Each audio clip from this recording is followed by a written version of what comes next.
A deadly shooting from 2 years ago, all caught on video. Now at 11, we have a follow-up on what led up to that homicide. Plus, we're taking a look at surveillance video from that night. And it's the perfect weather to go for a boat ride, but slow down. That's the message from NOAA to boaters out there, all to save whales. Now at 11, we're telling you what you need to know before you hit the water. A breaking news story tonight out of Newport News. We're working to learn more about a deadly officer-involved shooting following through tonight on that armed bank robbery in Newport News that turned into police shooting and killing the suspect. Well, tonight we are learning more about an assassination attempt on former President Donald Trump during a campaign rally in Pennsylvania. Right now, police in Virginia Beach still trying to figure out why a car drove off a fishing pier.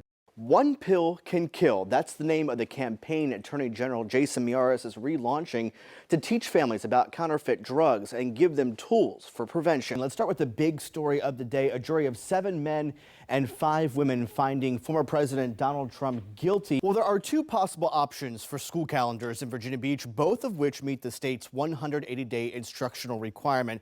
Teachers want something that's fair for them and students, while parents just want the school board to make a decision. Following through now on this story tonight, members of Virginia Task Force 2 will be heading home tomorrow. You'll remember they've been in South Carolina providing assistance after the remnants of Hurricane Debbie moved through. Well, how are those New Year's resolutions coming along? Maybe you're struggling or you just gave up altogether. Well, it's okay. Mine fell through as well, but don't beat yourself up.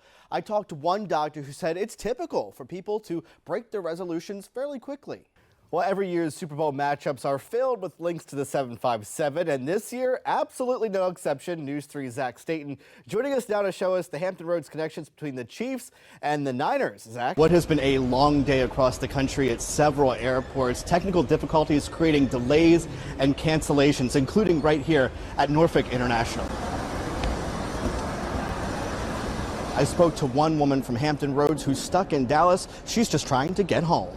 I just cannot wait to get home. Lauren Roberts Carter with the Hampton Roads Chamber was supposed to be back in Norfolk Friday night, but we're canceled. Instead, she spent the night in Dallas with co-workers after a Microsoft technical outage impacting airlines around the world. I caught up with Lauren over Zoom, and she told me she tried to remain as optimistic as possible Friday at DFW. There was an actual plane at our gate, and we're like, all right, we have a plane, so we're going to be fine. Fine, not so much. We were going to get delayed 2 hours, and then 2 hours turned into 5 hours. Then it turned into you're going to fly out around 7 p.m. So they came up with a plan B and plan C and D, and you can see where I'm going with this. Should we fly to Atlanta and just stay in Atlanta and then maybe get a car and drive from Atlanta up to Norfolk? All of that just for airline staff to end up telling her there were no flights available out of Dallas. A lot of the crews, including the pilot, they weren't able to get to Dallas from wherever they were coming in from. You might have a plane, but you didn't have a crew. At one point in the last 24 hours, FlightAware.com reporting more than 2,800 flight cancellations around the country and another 10,000 flights delayed. Transportation Secretary Pete Buttigieg posting on social media reminding travelers if your flight's canceled and you don't want to travel, you can request a cash refund.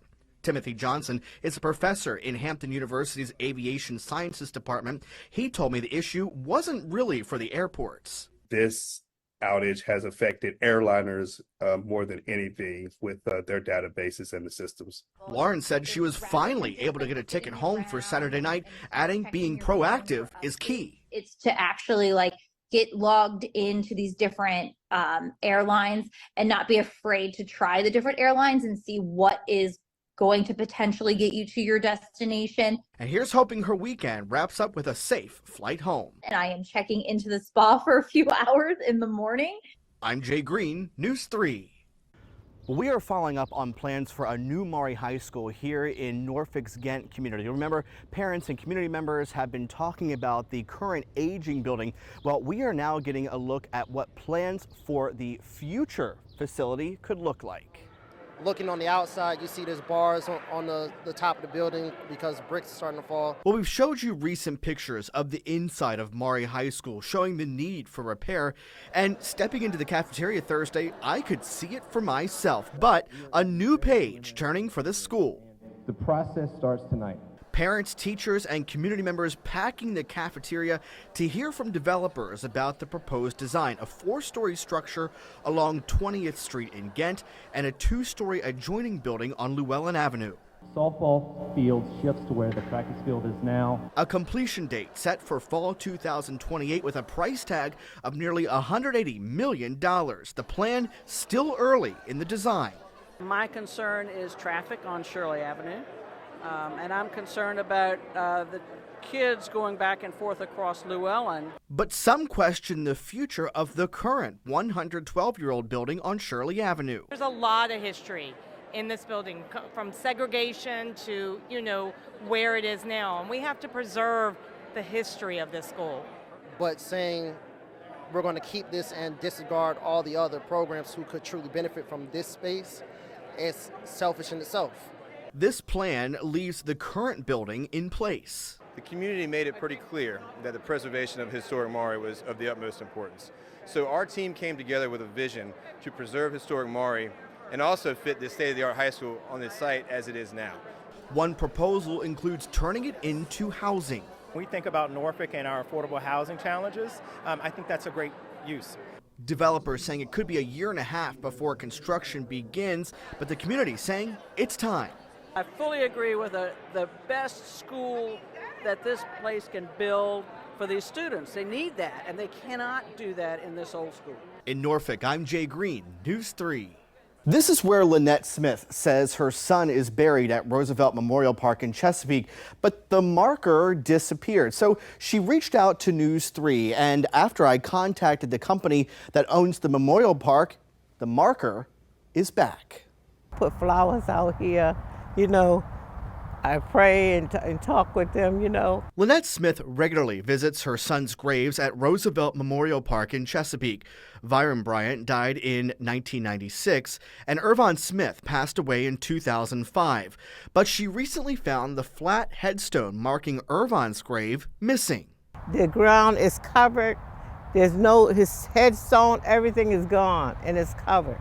She reached out to the general manager of the memorial park, but she said she wasn't completely satisfied with the response. Manager told me she couldn't talk to me, she was busy. So she called News 3, and I met her at the memorial park on Wednesday to see for myself. Nothing there. You've seen it. It's nothing there. His headstone, everything is gone. I also got in touch with Michelle Stone. She's the VP of Corporate Operations and Communications for Every Story Partners. They own the memorial park. She explained that the stone recessed into the ground. I believe that this marker was placed about 20 years ago, and so some do kind of settle into the ground a little bit, and we cleaned it off, leveled it, made sure it was flat and even. I hope she's has some peace of mind that nothing happened to the marker. Thursday night, the marker reappeared. Since I got Channel 3 News involved, they also cleaned it and it's back where it was, but it wasn't there. The only way I think that they actually did something is because y'all got involved. Thank you. I had a chance to chat with Lynette again Friday. She said she has closure, and now both her sons can rest in peace. It's just my connection with them. I still have that, I can go talk to them, Now, many cemeteries have different rules and regulations, so be sure to check with them if you ever have any questions. You can also contact the Virginia Cemetery Board, which regulates for-profit cemeteries across the Commonwealth. For now, I'm Jay Greene, News 3. Online chat rooms might seem like a thing of the past, right? Well, they still do exist today, and so do the dangers that come with them. Well, cybersecurity experts say it's important that parents know about the dangers their kids can encounter online. You got to have an open door policy with your children and speak about what it is that is out there that they can encounter. Len Gonzalez with Ally Cyber Investigations, LLC, says it's important that parents know what their kids are doing on the internet. You can get involved in chat rooms, you can get involved in gaming, and each one of those presents its own kind of monster. Gonzalez's message comes after a man in Ontario, Canada, 52-year-old Christopher Murner, was arrested for alleged inappropriate contact with a 14-year-old in Franklin. Police said the child was in a chat room when Murner allegedly sent the child messages. When the child stated their age, Murner sent inappropriate pictures of himself, then requested similar photos from the child. Canadian police arrested Murderer on Tuesday, charging him with luring a child, making sexually explicit material available to a child, and indecent communications. Perpetrators sometimes hang out in a schoolyard, at the playground, things like that. Generally, where children are at, that's where perpetrators are going to be. Gonzalez said parents should know where their kids' devices are at all times. Do what we call shoulder surfing, right? They can actually look over their child's shoulder and see what they're doing. And he says parents need to set rules and boundaries for their kids. Making sure that they don't take their phones to their bedrooms late at night, that they don't take their phones into the restrooms. As for Murner, Franklin police say he's still being held by Canadian authorities pending a bail hearing. I'm Jay Greene, News 3. Well, after a jury handed down his conviction Wednesday afternoon, Cole Beal decided to talk to reporters, including myself, here at the Virginia Beach jail. He told me he believes justice was served in this case. He also expressed remorse to the Hill and Baxter families. It's important to note that Mr. Beal hardly spoke during the trial until the end of Wednesday's proceedings, in which he said, "Let's get this expletive over with." I asked him why he said that. Because at the end of the day, when they set in my sentencing date, it's March. I've been in the jail 24 months.